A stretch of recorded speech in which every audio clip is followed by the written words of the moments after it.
डरावनी कहानियों में ऐसी क्या बात होती है जो हमें अपनी तरफ खींचती है? क्या सिर्फ वो डर का एहसास या फिर कहानी कहने का वो हुनर? आज हम एक भूत की कहानी को परत दर परत खोलकर देखेंगे, ये समझने के लिए कि आखिर डर को बुना कैसे जाता है। चलिए शुरू करते हैं। जरा सोचिए, एक ऐसा अकेलापन जब जानी पहचानी जगह भी अचानक अजनबी लगने लगे। बस यही एहसास कि एक सुरक्षित जगह अब सुरक्षित नहीं रही, किसी भी अच्छी डरावनी कहानी की सबसे मजबूत नींव होती है। देखिए, कहानी की शुरुआत कितनी साधारण है। एक स्टूडेंट, एक खाली स्कूल और एक जरूरी एग्जाम। ये सब इतना आम है कि कोई भी आसानी से खुद को उसकी जगह पर महसूस कर सकता है।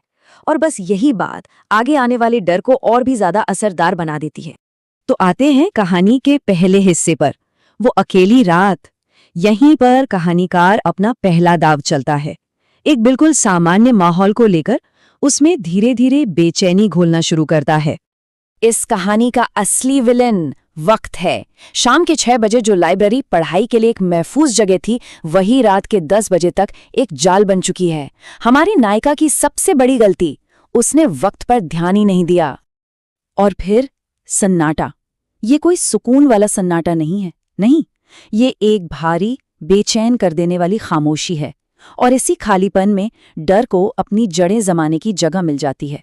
और इसी सन्नाटे को एक अजीब सी आवाज चीर देती है, कदमों की आहट।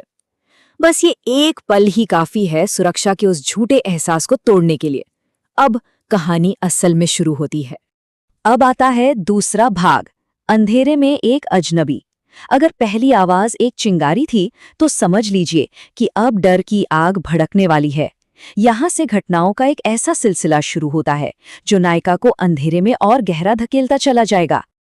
ये डर का सबसे जाना पहचाना रूप है, एक जानी पहचानी जगह पर किसी अनजान चीज का दिख जाना। हमारा दिमाग इस अजीब सी सिचुएशन को समझ नहीं पाता और इसी कंफ्यूजन से डर पैदा होता है। वो साया वहां है क्यों? और फिर वो साया गायब हो जाता है। एक पल के लिए ऐसा लगता है जैसे सांस वापस आ गई हो।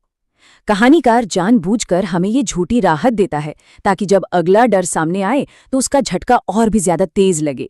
ये एक तरह का खेल है। अब डर सिर्फ अंदर तक ही सीमित नहीं है, वो बाहर भी है। जो सड़क उसे सुरक्षा तक ले जा सकती थी, वो भी अब बिल्कुल वीरान है। वो लाइब्रेरी एक द्वीप की तरह बन गई है और मदद का हर रास्ता कट चुका है। और बस यहीं पर असलियत के सारे नियम टूट जाते हैं।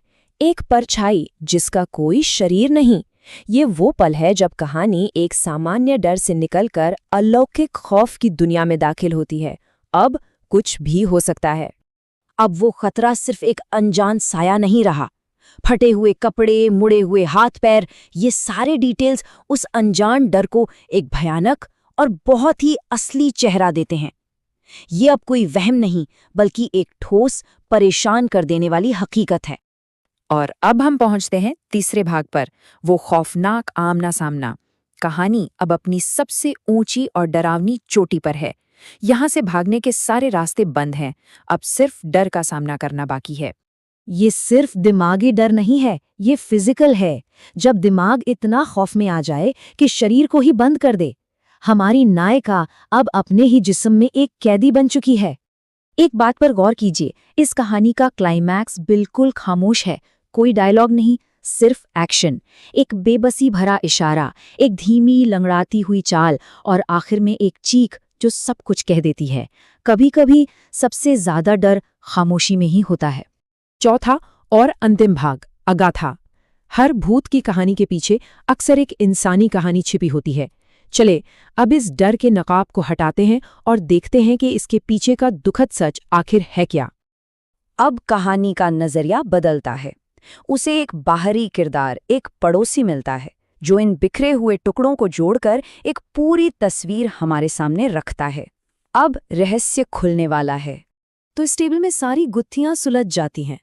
वो लंगड़ाना, वो अजीब सहूलिया, वो स्कूल के पास भटकना, ये सब कुछ एक माँ के कभी न खत्म होने वाले दुख से जुड़ा है।